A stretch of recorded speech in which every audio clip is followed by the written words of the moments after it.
Maheshpur battalion ৫৮ বিজিবির আয়োজনে মাদকদ্রব্য ধ্বংসকরণ অনুষ্ঠান অনুষ্ঠিত হয়েছে।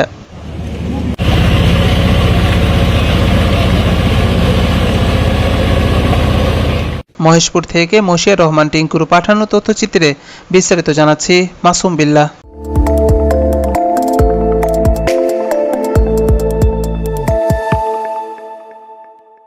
ঝিনাইদহের মহেশপুর ও চুয়াডাঙ্গা সীমান্ত থেকে বিভিন্ন সময়ে উদ্ধার হওয়া প্রায় ৩৫ কোটি টাকার মাদকদ্রব্য ধ্বংস করেছে মহেশপুর ব্যাটালিয়ন ৫৮ বিজিবি।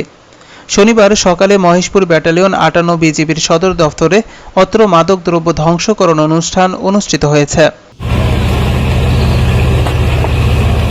এ সময় উপস্থিত ছিলেন বিজিবির কুষ্টিয়া সেক্টর সদর দপ্তরের কমান্ডার কর্নেল মারুফুল আবেদিন, মহেশপুর ৫৮ বিজিবির অধিনায়ক লেফটেন্যান্ট কর্নেল শাহ মোহাম্মদ আজিজুস শহীদ, চিফ জুডিশিয়াল ম্যাজিস্ট্রেট বৈজয়ন্ত বিশ্বাস, মাদকদ্রব্য নিয়ন্ত্রণ অধিদপ্তরের কর্মকর্তা গোলক মজুমদার সহ অন্যান্যরা উপস্থিত ছিলেন। অনুষ্ঠানে আলোচনা শেষে মাদকদ্রব্য ধ্বংস কার্যক্রমের উদ্বোধন করা হয়। বিজিবি সূত্রে জানা গেছে, ২০২৩ সালের ১৪ মার্চ থেকে ২০২৪ সালের ৩১ জানুয়ারি পর্যন্ত ঝিনাইদহ ও চুয়াডাঙ্গা সীমান্ত থেকে উদ্ধার হওয়া ১২,৪৬৩ বোতল ভারতীয় ফেন্সিডিল, ১৩ বোতল সিরাপ, ৪৯,০৮০ বোতল মদ, ৮৬ কেজি গাঁজা এবং ৮৭১ পিস ইয়াবা ট্যাবলেট ধ্বংস করা হয়।